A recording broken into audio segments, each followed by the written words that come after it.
por su tiempo de duración. Los Por signos, los los signos que pueden ser bueno, los signos, ¿no? La célula de duración. La célula polimorfonucleares. Especialmente por Células polimorfonucleares.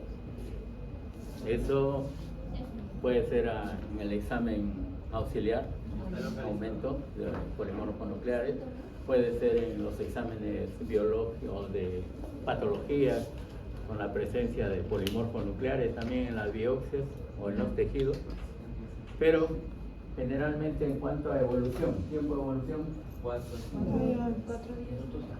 desde los primeros síntomas hasta los 4 primeros días. Por eso se considera en cuanto a tiempo de evolución desde que se inicia la enfermedad, ¿no?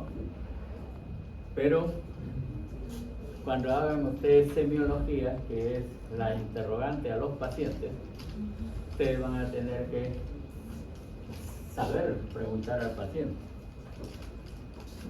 Ustedes le van a preguntar, ¿no? ¿Desde cuándo se siente usted mal?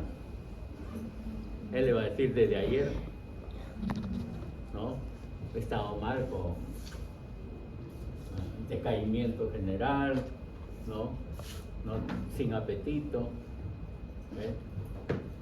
Y además he sentido fiebre, ¿ves? Pero si ustedes insisten en el ¿desde cuándo comenzó usted a sentirse mal? ¿No? De repente le dicen, no, hace 2, 3 días. Entonces ya no es ayer, sino es más días en cuanto a la evolución, ¿no? Entonces hay que saber preguntar al paciente, ¿eh? Muchas veces eso va de la mano con lo que algunos consideran que nos decían antes a nosotros, ustedes tienen que tener una buena llegada al paciente. El paciente tiene que ganarse su confianza, ¿no? Para que le cuente hasta lo más mínimo de lo que ha tenido o lo que tiene en relación a una enfermedad. Y es lo que también nos decían antes, es lo que los franceses mucho, el rapport, ¿no? El saber llegar o la confianza que tenga el paciente hacia uno, ¿no? Entonces hay que saber llegar a ganarse esa confianza, ¿no? Entonces si le dicen, no, hace ya más tiempo, entonces la enfermedad no ha comenzado ayer, ¿no es cierto? Entonces los síntomas han comenzado a presentar y han pasado 2, 3 días, entonces está justo en el proceso de que se termine lo que es el periodo agudo, ¿cierto? Entonces hay que tener siempre en cuenta ello, y eso lo van a aprender ustedes progresivamente, ¿no? Lógico que al comienzo uno tiene ciertos límites para poder preguntar a una persona, más aún cuando uno es joven, uno no tiene la forma cómo llegar a esa persona que es mayor que uno, ¿ves? Entonces hay que también saber afrontar todo eso, ¿ves? Entonces el tiempo de evolución es mandatorio, ¿ves? Después, de acuerdo a los signos y síntomas que le dé el paciente, ¿no? Ustedes van a tener, creo que les hice el esquema de signos y síntomas, ¿no? De acuerdo a los signos y síntomas, van a tener ustedes que establecer un cuadro de síndrome. ¿Les mencioné o no?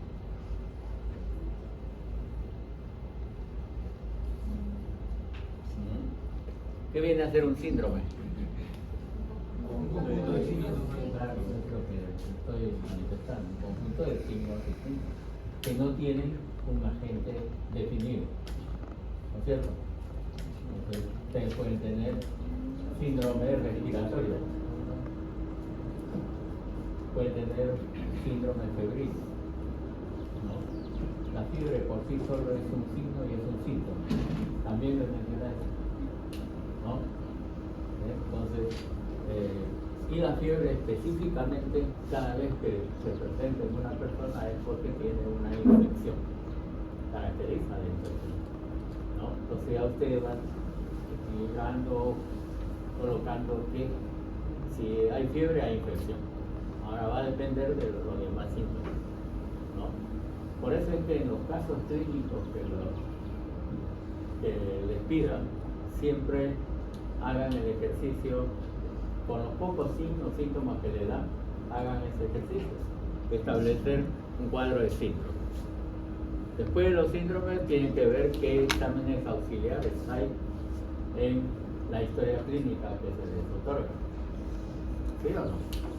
Porque siempre va a haber exámenes auxiliares, especialmente los exámenes de laboratorio, exámenes ecográficos, radiográficos, ¿no?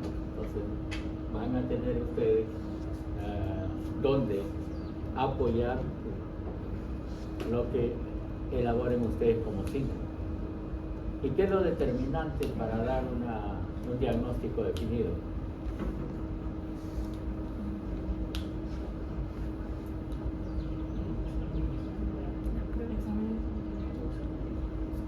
Los exámenes auxiliares. Claro, definitivamente los exámenes auxiliares, dependiendo de cómo uno los tenga, si son positivos ya le dan el diagnóstico, ¿cierto? El ejemplo que también les mencioné, si ustedes tienen o sospechan de tuberculosis y les piden beca al paciente y el resultado les resulta positivo, con toda seguridad, ¿no? Ese paciente tiene tuberculosis. ¿Bien? Si por ejemplo ha tenido problemas digestivos, ¿no? Por ahí o ver razones, ustedes piensan que la fiebre esté asociada a tifoidea, ¿qué le van a pedir? ¿Qué le pedirían si es una tifoidea? Aparte del hemograma.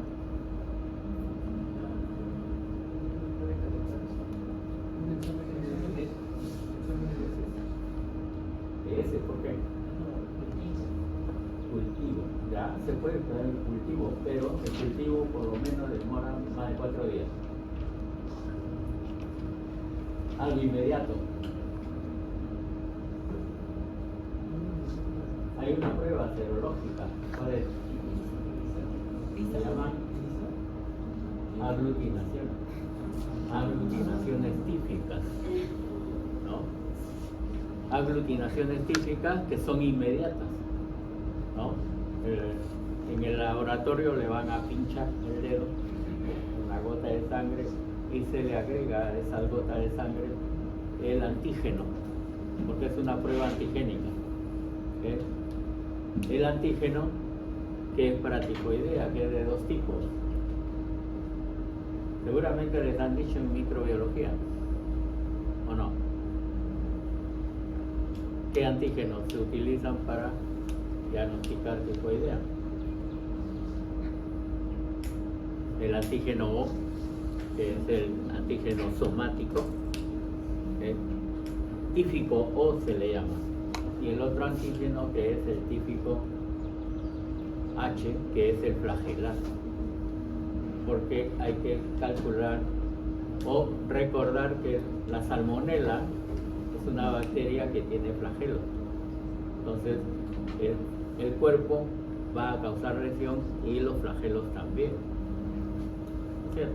Entonces tenemos el antígeno O y el antígeno H, el somático y el flagelar. Ambos debemos de conocer sus valores, ¿no?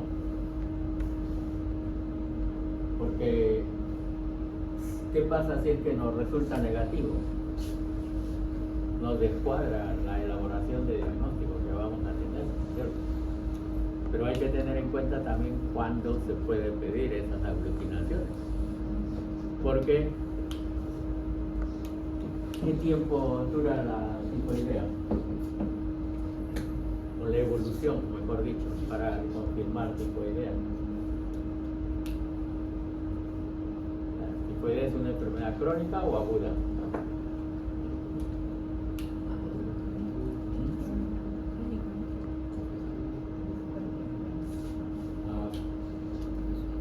Podría ser, pero el tiempo de incubación por lo lo general va más allá de los 5 días. Entonces, no es un periodo agudo definido. Y además, si ustedes les hacen un hemograma, no les va a resultar leucocitosis. Le va a resultar después de pasar un tiempo, resulta la leucocitosis, pero con desviación izquierda. ¿Qué es desviación izquierda? ¿Ah? ¿Por? Ya, ¿cuál es el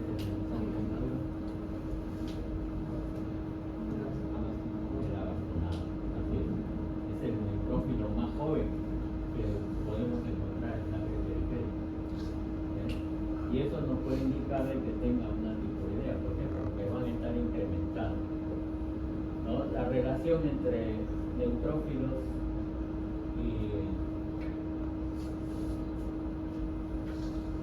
y encallados, ¿cuánto debe ser?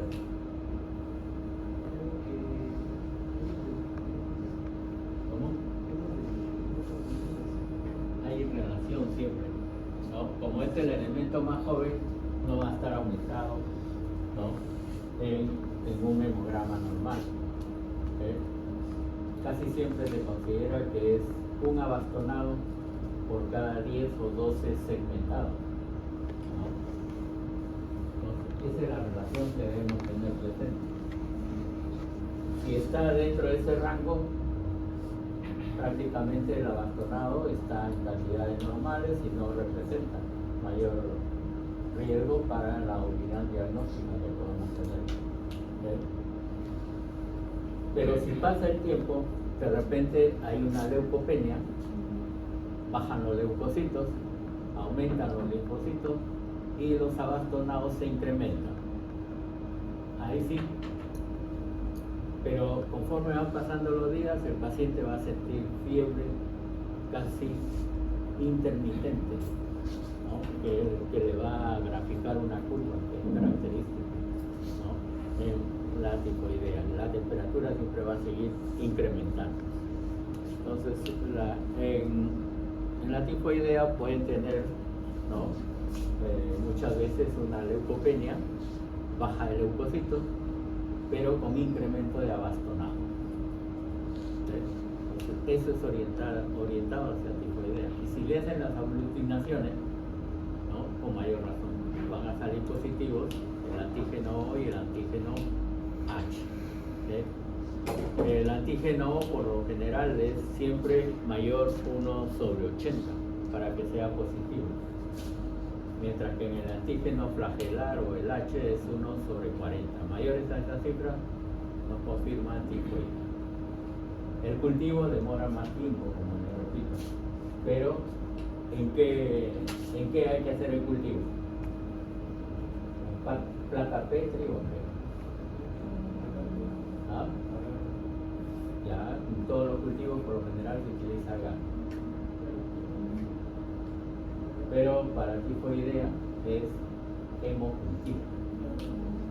Hemocultivo, que es otra forma de llegar al diagnóstico de tifoidea. Los hemocultivos son más seguros y el resultado puede estar entre los 3 o 4 días inmediatos, ¿no? ¿Por qué razón el hemocultivo? Hay cierta afinidad de la salmonela para poder crecer mayormente en ese medio. Es el agar sangre, pero que se utiliza en frascos, no en placas, ¿no? Para poder inyectar ahí la sangre del paciente, ¿no? Agar sangre se denomina. Entonces vamos a tener eso, ¿okay? En el caso que tengamos la sospecha de una tifoidea. ¿Okay? Entonces, si llegamos a ese extremo, ya han pasado más de 4 días, por lo menos una semana. El paciente se va a seguir sintiendo mal, pero si llegamos al diagnóstico ya podemos darle el diagnóstico definido, ¿no? ¿Okay? Entonces, eso hay que tener en cuenta. ¿Okay? Bien, entonces, en el proceso crónico, ¿qué va a predominar? La inflamación crónica.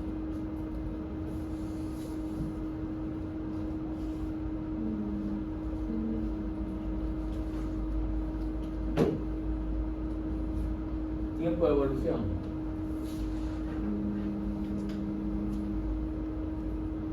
Cuando consideramos que un proceso esté yendo a la cronicidad, mayor de, Una semana. claro, mayor de 7 días, siempre. ¿Ven?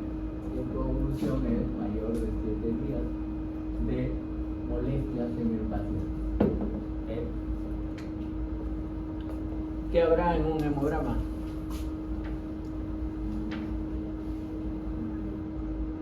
Porque en el proceso agudo habíamos indicado que había aumento de leucocitos en términos generales, ¿no? Que lo conocemos con el nombre de leucocitosis. Aumento de neutrófilos, se llama neutrofilia. Ahí cambia, no es leucocitosis, sino neutrofilia. ¿Bien? Y podía haber o no desviación izquierda. ¿Sí?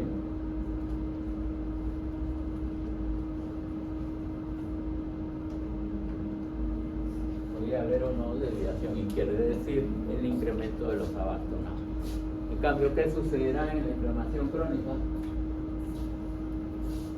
En cuanto al hemograma, ¿cómo estarán los leucocitos? Pueden estar normales o ligeramente aumentados. ¿Por qué razón ligeramente aumentados? Porque los linfocitos también son leucocitos, ¿no? Ya habíamos indicado de que la fórmula nos representaba siempre que la cantidad de polimorfos nucleares era ¿de cuánto? De 6.000 a 7.000. ¿no? Entonces, en un proceso crónico puede estar en esa cantidad o puede estar ligeramente aumentado. ¿Ven? Más bien lo que varía es la fórmula. En la fórmula los linfocitos van a estar aumentados. ¿Ven?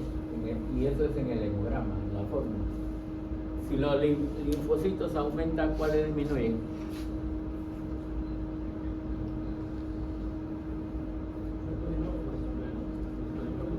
¿Cuál? Claro, los polimorfos nucleares. Los polimorfos nucleares. Entonces, aumentan los linfocitos y también muchas veces los monocitos están incrementados con una disminución de los polimorfos nucleares o leucocitos neutrófilos. Entonces, si usted encuentra un hemograma de esa forma, ¿no? Leucocitos aumentados, neutrófilos disminuidos, monocitos también ligeramente altos, ¿no? Hay que pensar de que el proceso es crónico. ¿De acuerdo? Para eso nos ayuda el hemograma. Entonces, ¿y qué habrá en el estudio histológico para decir de que es un proceso crónico? Si en el agudo era predominio de leucocitos polimorfos nucleares, que lo hemos visto en apendicitis aguda, ¿no? Neumonía aguda, gran predominio de leucocitos polimorfos nucleares. ¿Qué habrá en un proceso crónico? ¿Hay? Así es. Presencia en el examen histológico hay mononucleares aumentados.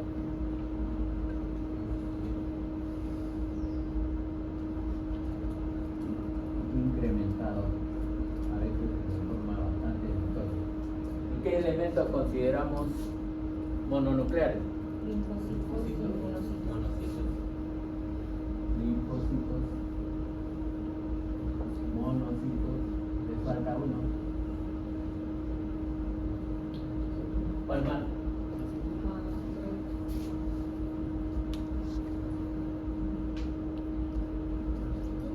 Lógico, es una célula que no sale en el hemograma.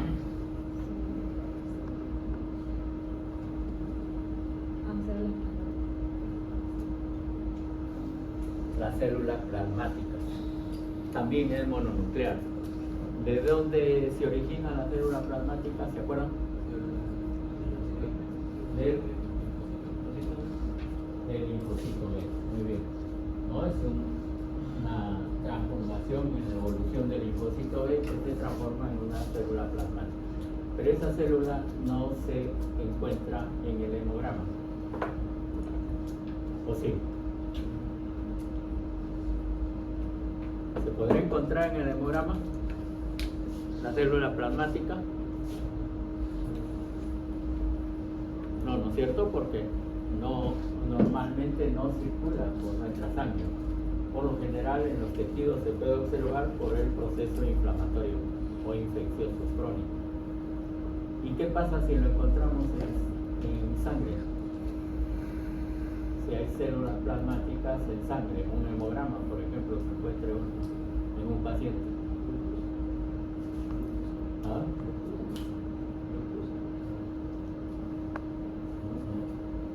¿Con qué estará relacionado? ¿Con qué enfermedad?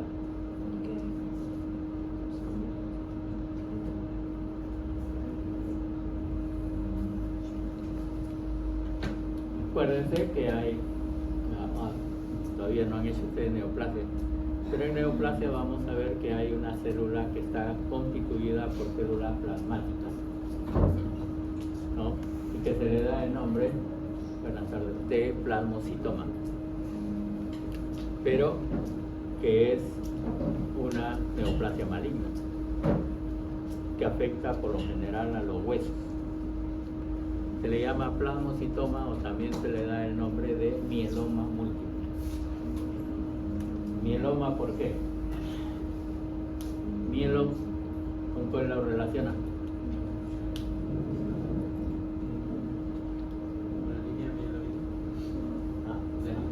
Ya, en la línea mieloide. ¿Dónde se encuentra la línea mieloide?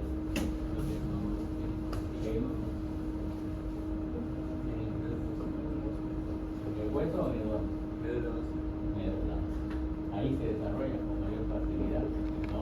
Entonces afecta el hueso, ¿no? Y la enfermedad se le llama mieloma múltiple, porque afecta por lo general los huesos planos del cráneo, ¿no? También algunos huesos cortos de nuestros miembros superiores e inferiores, pero lo más frecuente es en los huesos planos del cráneo.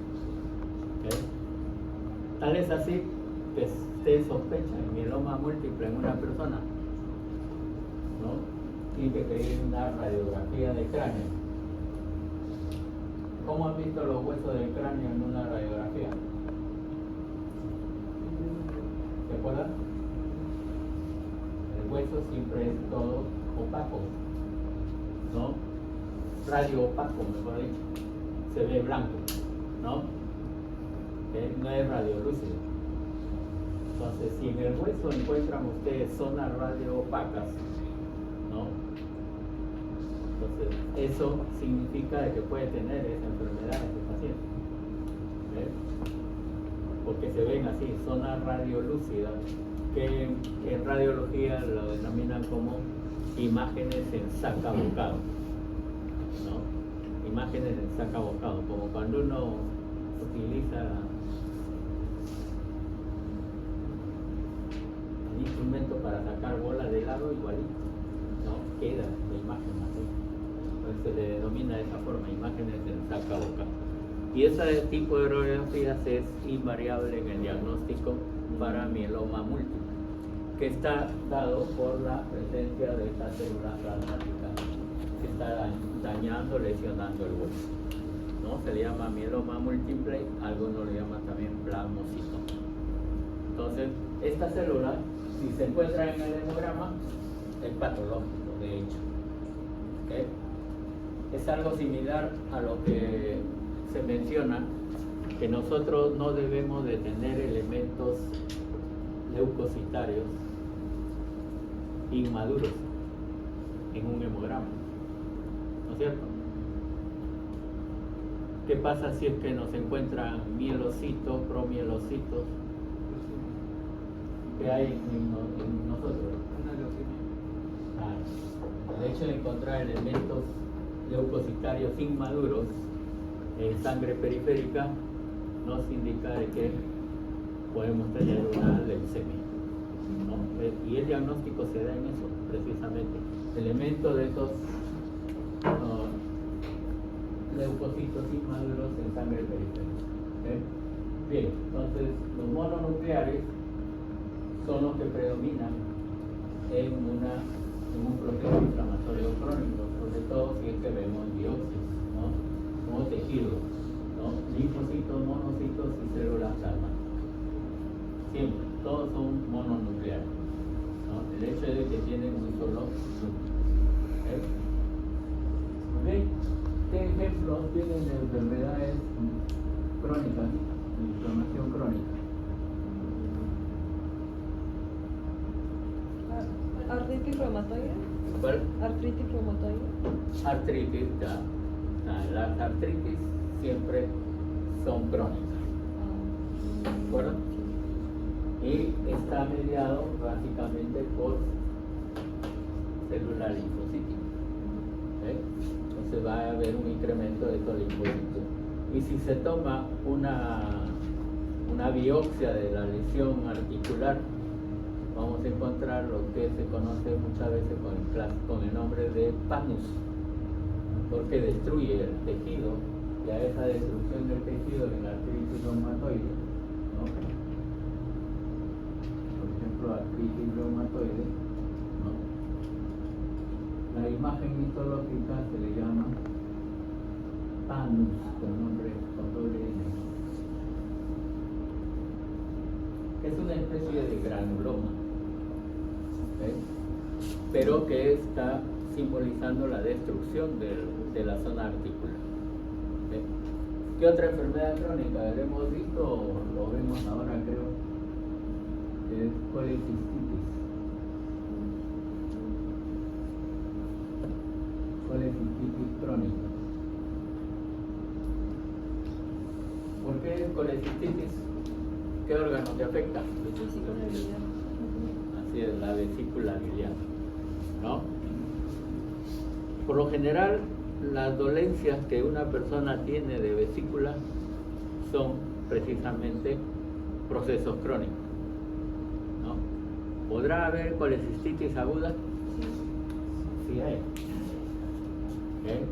Y a veces son fatales las colecistitis agudas. ¿Por qué? Puede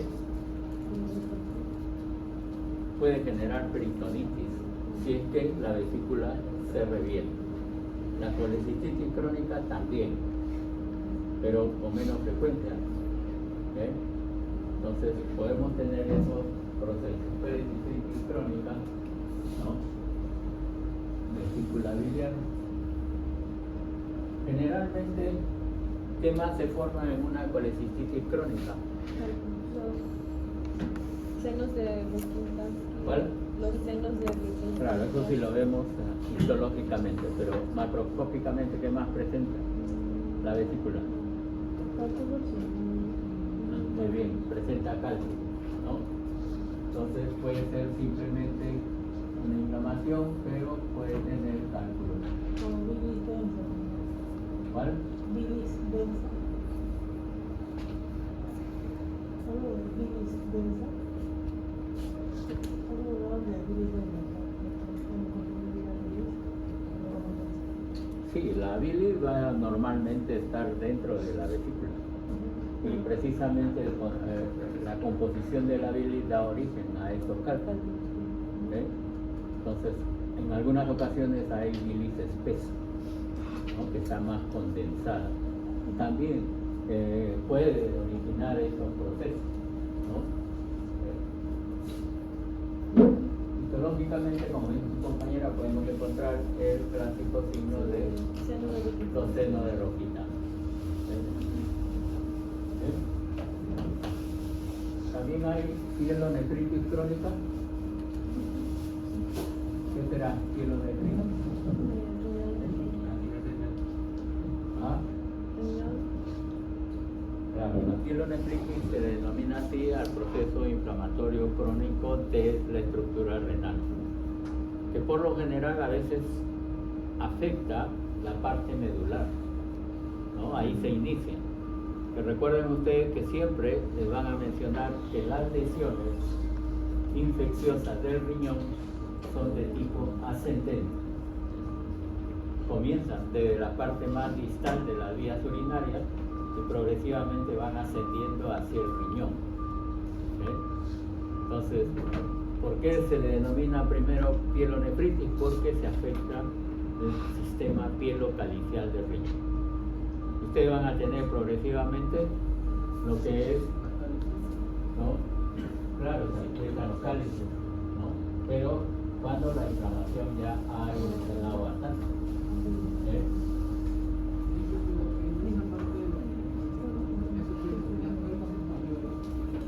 ¿En qué dice?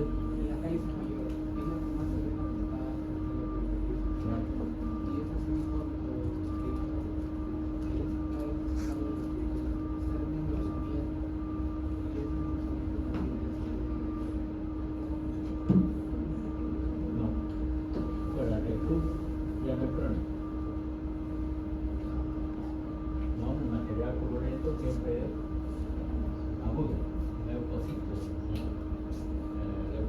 en abundancia, que caracterizan un proceso agudo bastante severo. En cambio, la pielonefritis mayormente es un proceso crónico por la forma de infección de las vías urinarias, ¿no? Esa infección comienza siempre con una simple infección urinaria, ¿no? Después, progresivamente, va a haber uretritis, ¿no? Va a seguir ascendiendo, llega hasta la zona de la pelvis renal, también hay inflamación ahí, ¿no? Siempre y cuando no se haya tratado de inicio una simple infección urinaria. Entonces, eso puede conllevar a una pielonefritis. ¿Qué es lo característico de una pielonefritis? A veces se observa cuando uno lo aprecia en un riñón que ha sido extirpado, ya sea en una autopsia o por algún otro tipo de operación. También algo bastante característico es la fibrosis que se puede observar. ¿El qué? La fibrosis que se puede observar dentro de lo que es la función diabética. Se le parte y se puede ver una parte de la fibrosis. Fibrosis. Fibrosis, claro.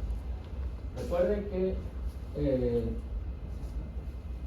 también deberíamos mencionar el proceso de reparación tisular, ¿no es cierto? ¿Cómo es que se realiza? Por lo general debe existir dos procesos. Uno que es la regeneración celular y el otro que es el proceso de cicatrización. ¿No? Son procesos diferentes. La regeneración celular se va a dar en algunos tejidos cuyas células pueden llegar a reproducir. Está asociado a su mecanismo de reproducción. En cambio, la reparación tisular se presenta mayormente en los tejidos conectivos, ¿no? Con una característica peculiar que se conoce con el nombre de formación de tejido de granulación. Vamos a tratar de llegar a eso antes de explicarlo. Entonces, pielonefritis crónica, ¿no? Afecta el sistema pielocalicial del riñón. Es una evolución mucho mayor de todo un proceso crónico que se inicia con infecciones urinarias. Doctor, ¿y a nivel macroscópico cómo se podría ver la pielonefritis? Creo que han visto los slides para ahora. Más o menos. O sea, lo que entendí fueron los focos hemorrágicos y las... Ya, pero eso no lo podemos ver en un examen radiográfico. Se puede deducir, sí, pero macroscópicamente, si ves el riñón, sí puedes orientarte que ha tenido el paciente una pielonefritis crónica, ¿no? Cuando ustedes han llevado anatomía, ¿han visto riñón? ¿Han disecado riñón? La cápsula lo han podido sacar fácilmente. ¿Se acuerdan? Porque para estudiar bien el riñón hay que descapsularlo. Entonces, cuando uno saca el riñón o saca su cápsula en forma fácil, no hay problema. No ha tenido problema de pielonefritis. En cambio, si hay dificultades para sacar esa cápsula, a veces uno insiste en sacarlo y sale por partes, ¿no? Y aparte de ello, observa que hay unas depresiones en la superficie externa del riñón. Esas depresiones, que lo vamos a ver en el caso que nos presentan, corresponde a las denominadas cicatrices, ¿no? Por pielonefritis, así se le llama. Cicatrices por pielonefritis. Son zonas que en el riñón están hundidas porque la cápsula se ha metido en esa depresión. Por eso es que se hace difícil descapsular el riñón, ¿no? Si se descapsula fácilmente no hay problema, no ha tenido ese proceso. Pero si está así con algunas cicatrices, que se le denomina de esa forma, cicatrices por pielonefritis, es que ha tenido esa lesión, esa alteración, pielonefritis en su riñón. ¿Sí? Pero eso es cuando uno tiene el riñón macroscópicamente, ¿no? Pero radiográficamente sí hay algunos signos que pueden orientarnos a ese diagnóstico. ¿Sí? Muy bien, entonces el proceso crónico puede llegar después de un buen tiempo de evolución, por lo menos 7 días, pero recuerden de que hay procesos crónicos a repetición, ¿no?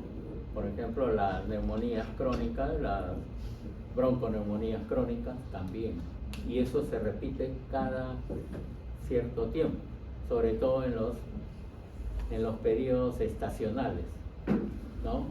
Entonces las personas repiten el mismo proceso cada año, ¿no?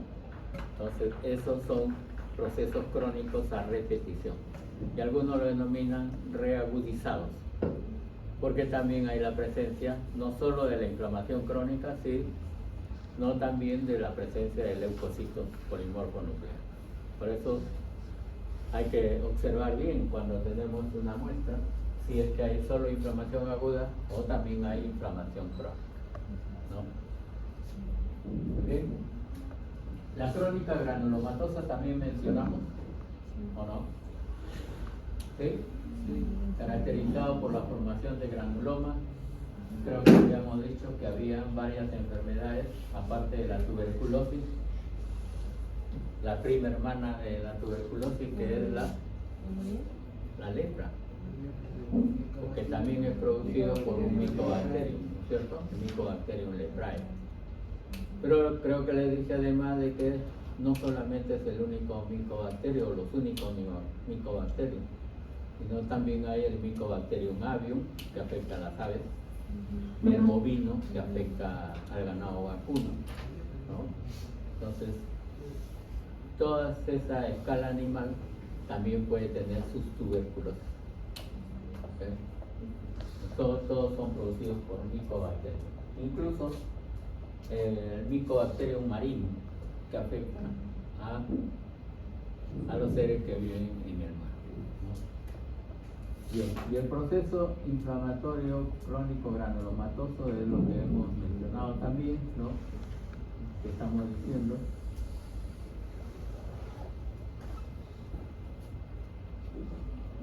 Y lo característico en ellos es que siempre se forma granuloma. Granulomas que pueden tener necrosis o no. ¿Eh? Ya habíamos dicho que el granuloma tiene, cuando es ya un granuloma bastante avanzado, tiene un centro necrótico. ¿Okay?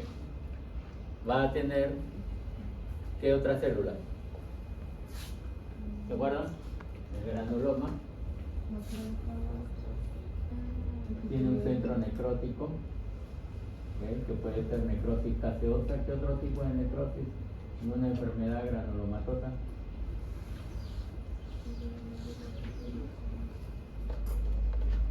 Lo más característico que vemos es lo que corresponde a la necrosis caseosa. Pero acuérdense, también hay necrosis hialina, ¿no? También hay necrosis gomosa asociada a qué enfermedad. El goma el goma sifilítico, ¿no es cierto? Por eso esta enfermedad se produjo por qué germen. Sí, sí. La sífilis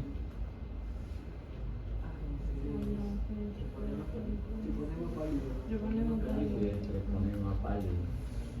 Ese microorganismo va a dar ese tipo de necrosis, goma sifilítico, porque es parecido al caucho o a la goma, ¿no? Entonces se le denomina así, ¿ok? Y es el tercer periodo de la sífilis, básicamente, ¿ok? Las enfermedades micóticas profundas, ¿no? Los hongos que afectan a nuestro organismo internamente también producen granulomas. Muchas veces los granulomas no son bien definidos, algunos de ellos no presentan necrosis, pero sí presentan todo el proceso inflamatorio crónico con células epitelioides y células gigantes. En las células gigantes muchas veces, si es que llegamos a observar una de estas micosis, podemos encontrar en su interior el agente causal, ¿no? Por ejemplo, en una blastomicosis se encuentra el blastomíceles dentro de las células gigantes y esparcidos en todo el tejido. La histoplasmosis también, los histoplasmas pueden estar dentro de células gigantes o en el intersticio del tejido, ¿no? Entonces hay que tener en cuenta. En nuestro medio hay una enfermedad micótica que también se conoce con el nombre de paracoccidioidomicosis, que es producido por el blastomíceles sudamericano o llamado también paracoccidioides, ¿no? Presenta no solo en nuestro país, sino también en Brasil, ¿no? En nuestras zonas de selva especialmente, ¿sí? Entonces podemos tener una gran variedad de enfermedades de este tipo, ¿no? ¿Sí? Entonces, la clásica formación de granuloma, creo que le manifesté, cuando un granuloma tiene centro necrótico, se considera que es un granuloma. En cuanto a evolución,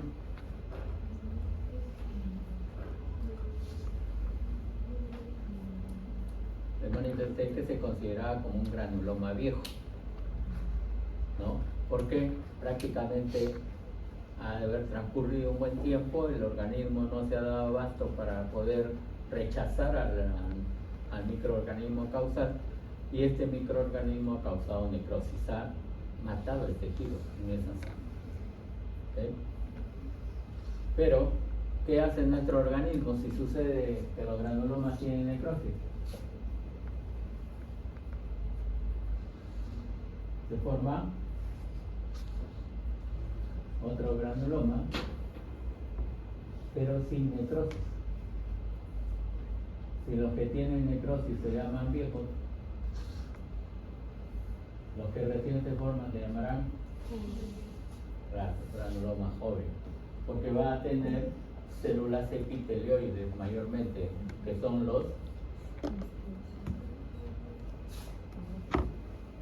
son prácticamente las células macrofágicas, ¿no? Son los macrófagos.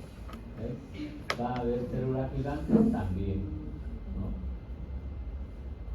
Con los dos tipos de células, básicamente, gigante multinucleada de tipo Langhans o de tipo cuerpo extraño. Entonces a eso se le llama granuloma joven, ¿no? Siempre van a estar formando nuestro organismo granulomas jóvenes para poder contrarrestar la enfermedad. Entonces, a los que tienen necrosis ya prácticamente no van a defendernos y se le denomina de esta forma granuloma viejo. ¿Qué vamos a tener después? ¿Cómo se repara nuestro organismo? La reparación tisular.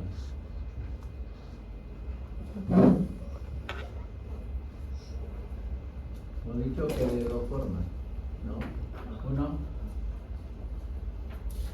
que es por regeneración celular,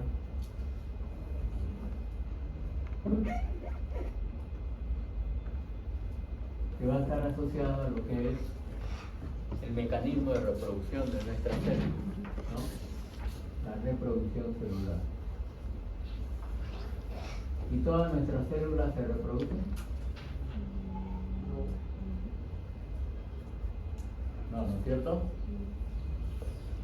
Sabemos desde histología y biología de que nuestras células no todas pueden regenerar.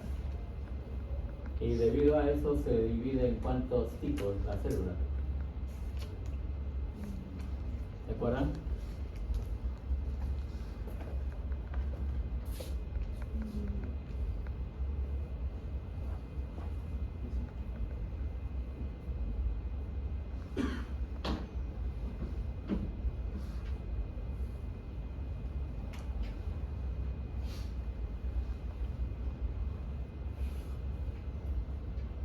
¿Se acuerdan que las clasifican primero en células lábiles?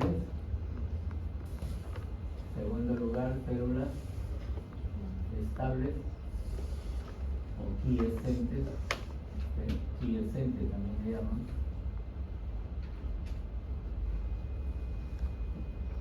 En tercer término, las células permanentes.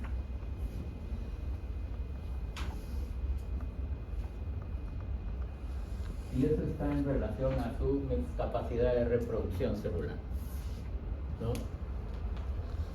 Las células estables son las que se renuevan constantemente, siempre se están renovando, ¿okay?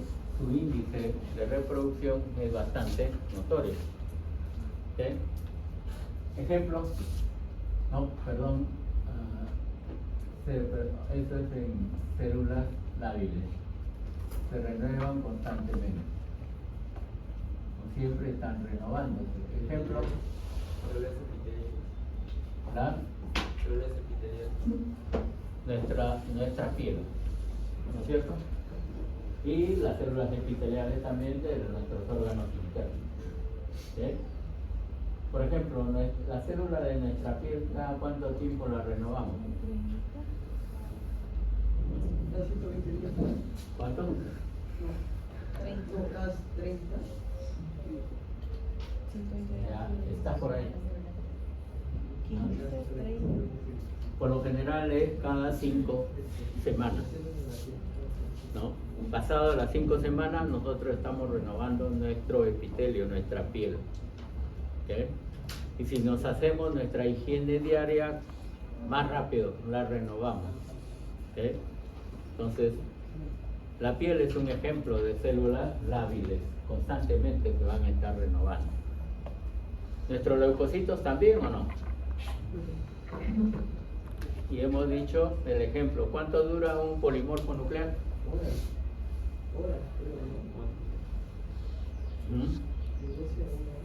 Algunos consideran hasta 2 días, otros consideran hasta 4 días, ¿no? Pasado ese tiempo, los leucocitos se van renovando, ¿no? Una renovación constante, ¿okay? Sobre todo los polimorfos nucleares, ¿okay? Entonces, células lábiles que se regeneran de forma muy rápida, y eso es porque su índice de mitosis está incrementado, ¿no? Por eso es que se da la reproducción, porque su índice mitótico se incrementa rápidamente en lo que es el ciclo celular. En cambio, las células estables o quiescentes, también se denomina así,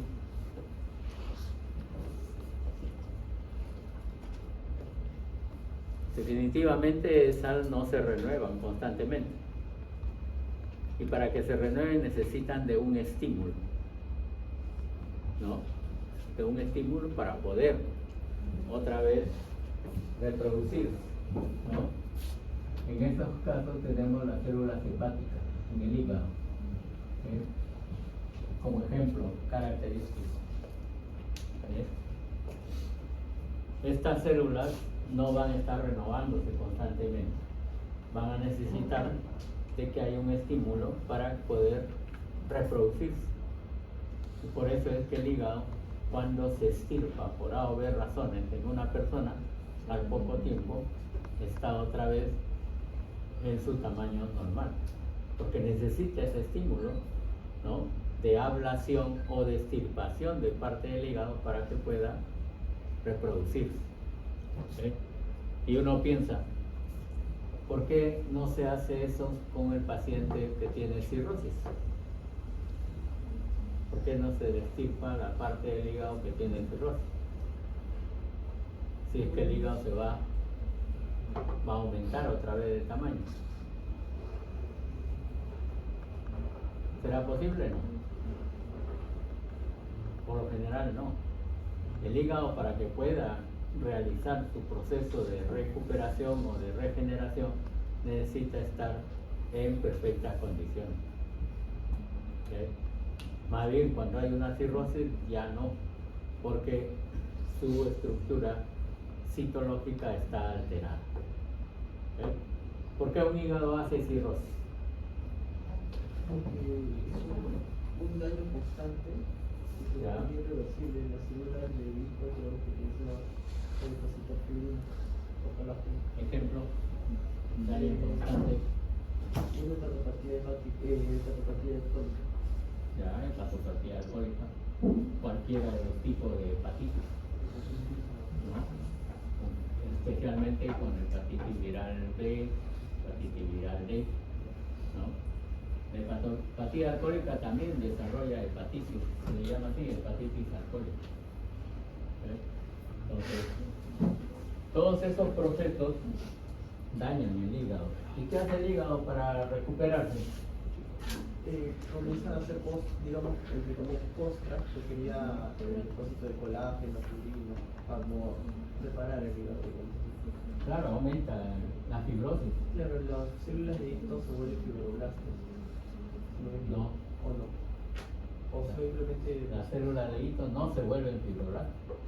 Se expresan factores profibrinolíticos, factor transformante beta, factores de crecimiento de fibroblastos, y aumenta la proliferación de fibroblastos. Y Claro, exacto.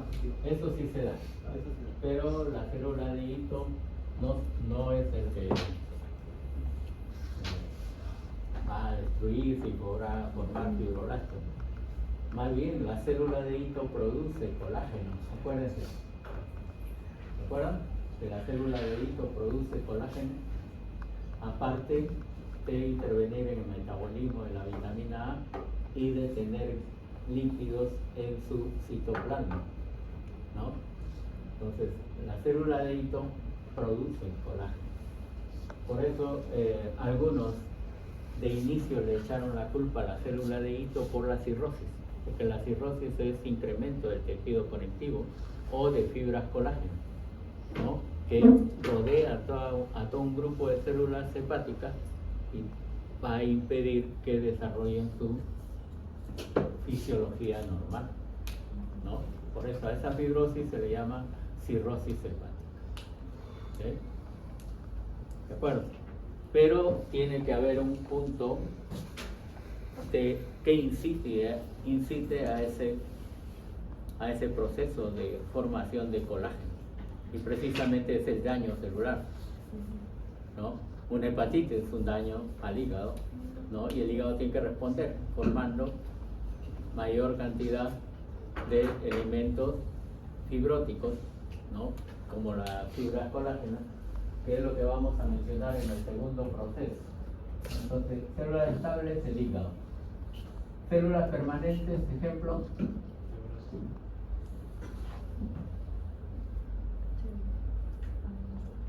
músculo estriado, las neuronas,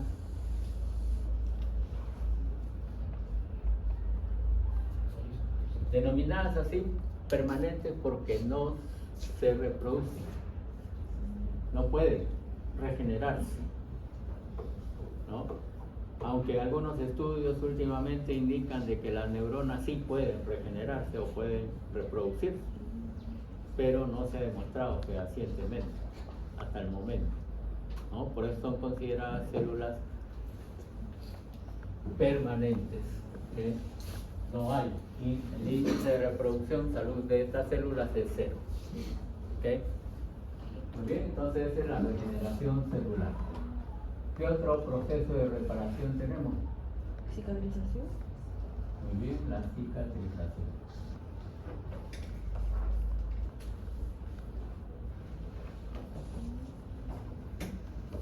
Bien. Y eso está asociado a cuando uno sufre alguna lesión externa o internamente. Lo más característico es un corte, ¿no? Con bisturí o con otra herramienta a nivel de nuestra piel.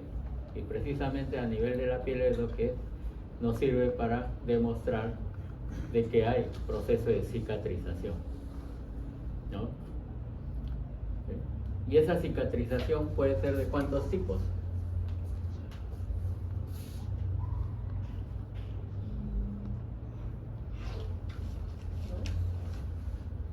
Hipertrófica y queloide. Habrá una que se llama cicatrización por primera intención. ¿Ok? Y si hay una por primera, Segunda y tercera. hay otra por segunda, ¿no? Acuérdense de la marinera. ¿Sí? No hay primera sin segunda. ¿No? Entonces, también vamos a tener cicatrización por segunda intención. ¿Ok? Pero esta cicatrización, por lo general, mencioné de que está a nivel de la piel, ¿no es cierto? El esquema característico.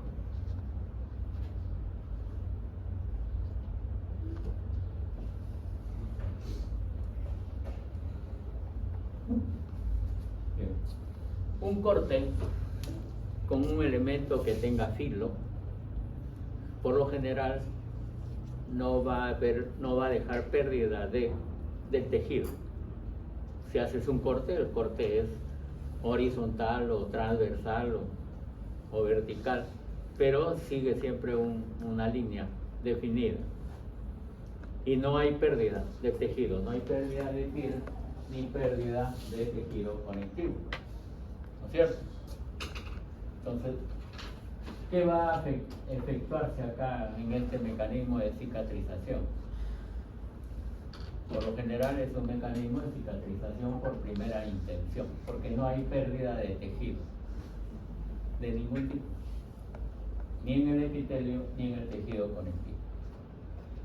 Pero hay que tener en cuenta que la piel, en cuanto al epitelio, va a regenerarse, ¿no?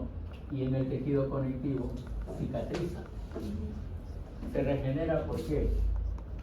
Porque a nivel de la capa basal tiene esa propiedad. La capa basal comienza a multiplicar sus células. ¿Sí o no? ¿Eh?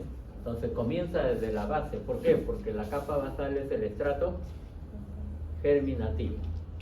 Entonces por eso es que progresivamente van a ir formándose las otras capas.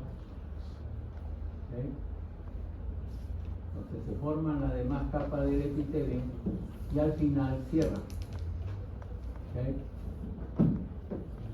Y en el tejido conectivo, ¿qué va a suceder? Ahí sí hay cicatrización, ¿no? En el tejido conectivo van a tener ustedes lo que es la formación del tejido de granulación. Tejido de granulación. No se equivoquen, no es granuloma, es tejido de granulación. Les menciono desde ahora que no se equivoquen, porque algunos, cuando se les toma examen de esta forma, en este proceso de cicatrización, mencionan de que hay granulomas en el tejido conectivo. No es así, es tejido de granulación, que es diferente. ¿Y por qué va a estar formado el tejido de granulación?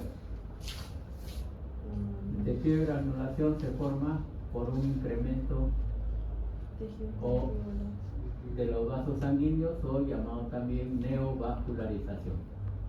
Hay una neovascularización.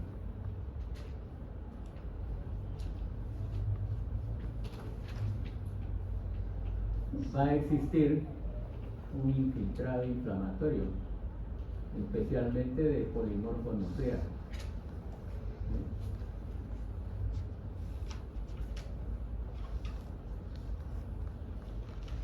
Y también vamos a tener incremento del tejido conectivo, especialmente colágeno. ¿Ven? Fibra colágeno.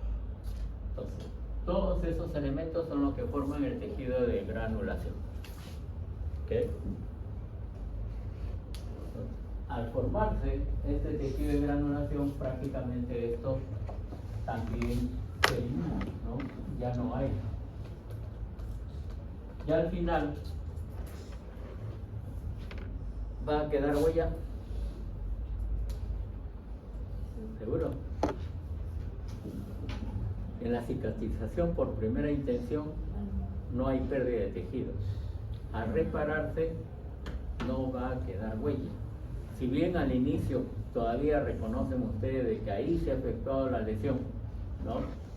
Pero después de un tiempo desaparece, ¿no? Entonces, ella es lo que se dice siempre, en esta por primera intención no queda huella. No hay huella. ¿Okay? En cambio, en la cicatrización por segunda intención, ¿qué va a pasar?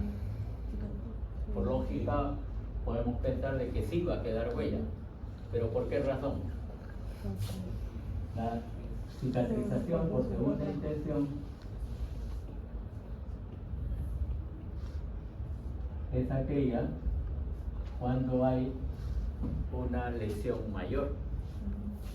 ¿Por qué razón? Hay pérdida de epitelio considerable y también muchas veces llega a haber pérdida del tejido conectivo. ¿Qué es lo que característicamente nosotros hemos llamado a esto la formación de úlceras? Las úlceras. Pueden haber úlceras en la piel, ¿no es cierto? Y lo reconocemos como úlcera porque hay pérdida del epitelio, más extensa que un simple corte, ¿no? Dependiendo de la profundidad de la úlcera, vamos a tener, ¿no?, que puede afectar también el tejido conectivo, el tercio superior, tercio medio o hasta tercio inferior. Y en algunos casos puede llegar hasta el tejido celular subcutáneo, ¿no? Entonces va a depender mucho de la profundidad de esa estructura.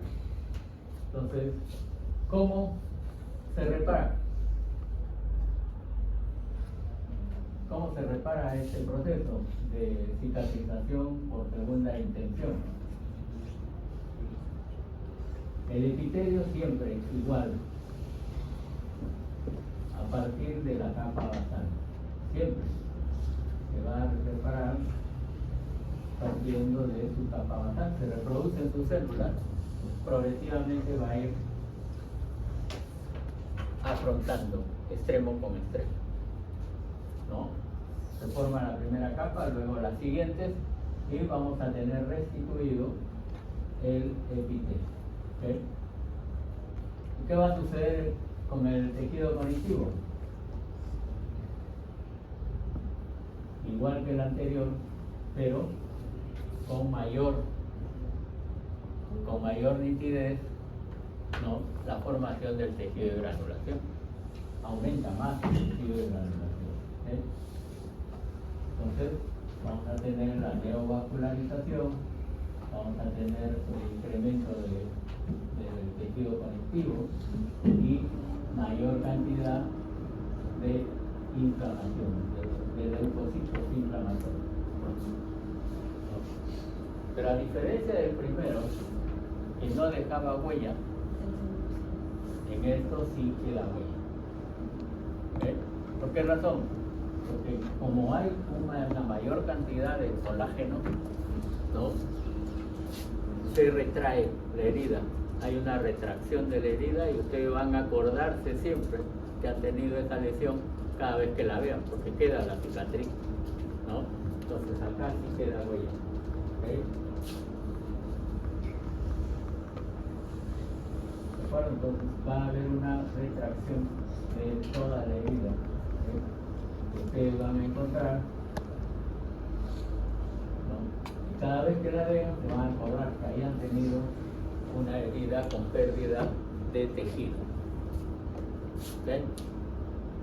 Lógico que para la curación de estas heridas se requiere siempre de que nuestro organismo esté intacto, que debe tener una buena irrigación, debe tener una buena vascularización, ¿no? Para que esa zona pueda repararse de la mejor manera posible.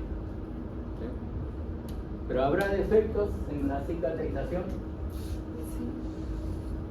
En la literatura ustedes van a encontrar que hay, algunos lo señalan como defecto de cicatrización y otros lo van a señalar como cicatrización patológica.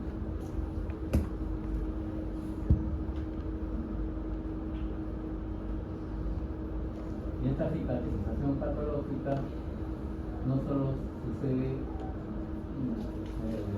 o mejor dicho, no sucede en todas las personas, sino en algunas personas, ¿no? Por ejemplo, ustedes han escuchado hablar de este proceso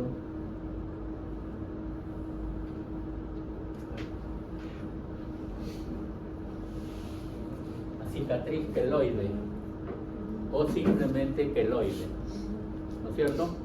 Algunos le llaman la cicatriz montada, porque donde se ha efectuado esa cicatrización queda relieve, ¿no? Queda relieve sobre la piel.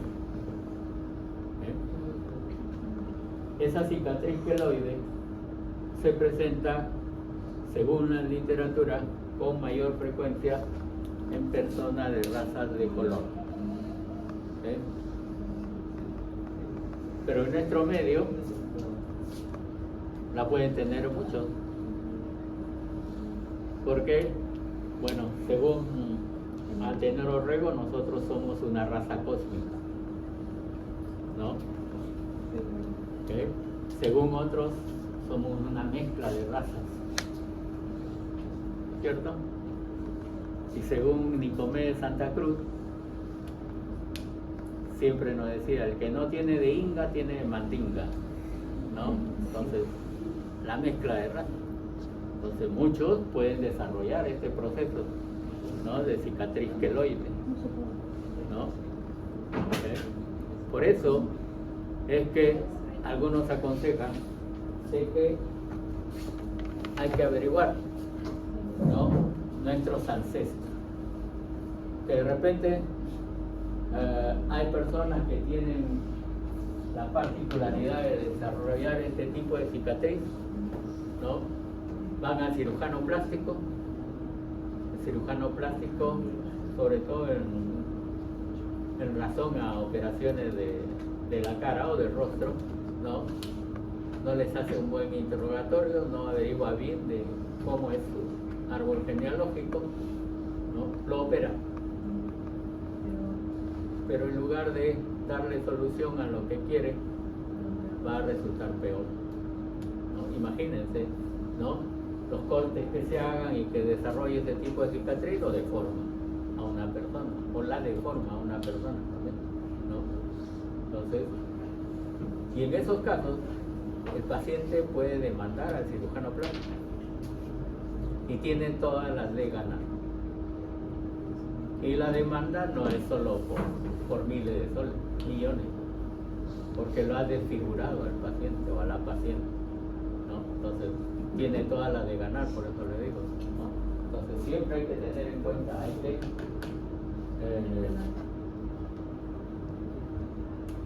poder mencionar siempre, ¿no? O el cirujano tiene la obligación de averiguar los antecedentes familiares. La cicatriz queloide, ¿qué va a presentar como características histológicas? Piel totalmente adelgazada o epidermis totalmente adelgazada, ¿no? Su epidermis es bien adelgazada e incluso algunos le llaman lustrosa. Epidermis adelgazada y brillante o lustrosa.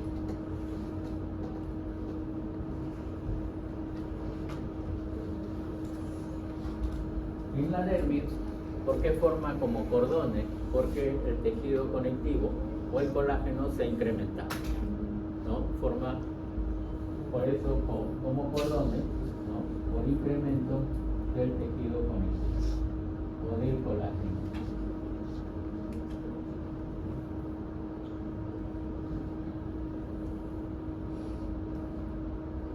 Que es lo que se denomina la cicatriz dentada, entre comillas. ¿Qué más va a suceder o vamos a encontrar en una cicatrización queloide? Vamos a encontrar pérdida de los anexos cutáneos. En la zona donde hay anexos cutáneos no van a existir. Pérdida de anexos cutáneos.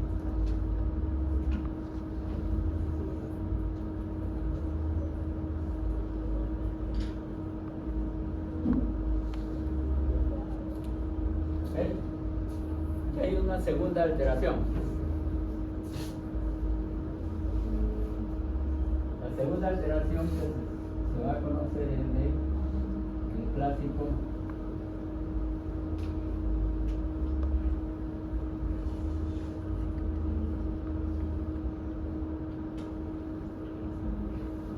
granuloma piógeno. Es menos frecuente que el anterior, pero se puede formar en algunas personas. ¿Por qué razón? Por ejemplo, en este proceso de alteración, ¿no? Supongamos que el mecanismo de reproducción del tejido conectivo está incrementado. Entonces, todo este tejido de granulación, que va a estar formado por neovasos, por polimorfos nucleares y por incremento del tejido fibroso,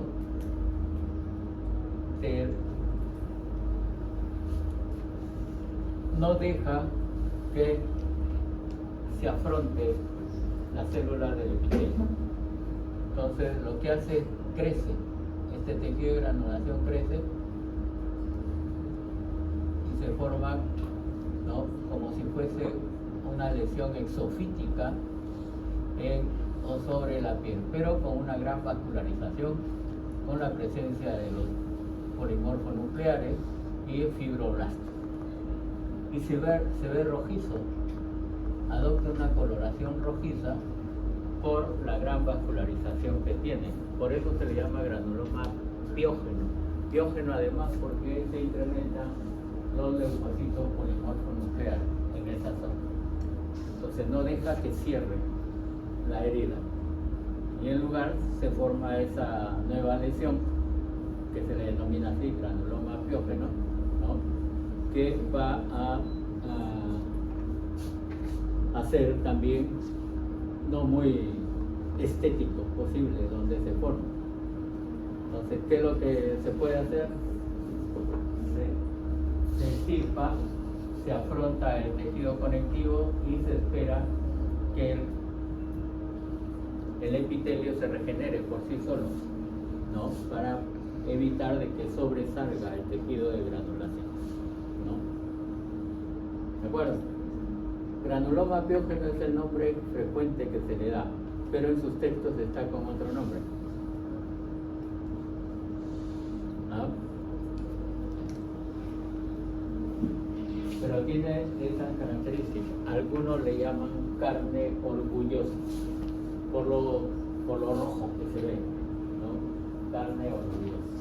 Bien, ¿van a pasar la lista para el seminario o para...?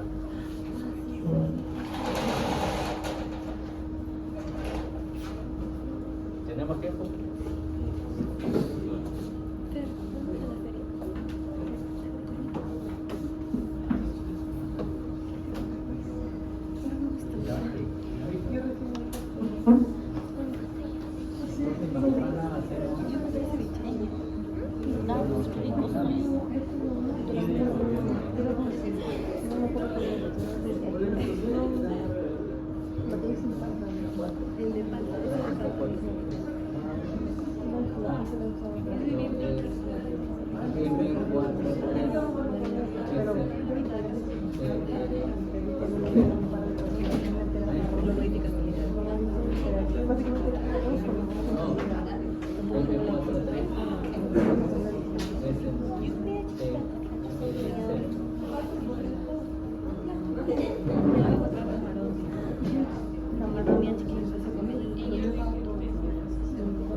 Sí,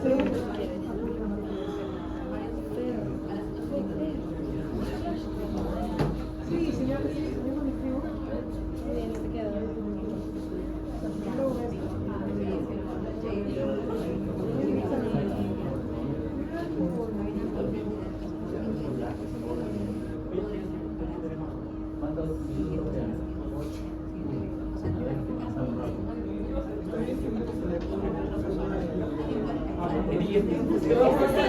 Hija de Nita tuberculosis. Sí, hija de Nita tuberculosis.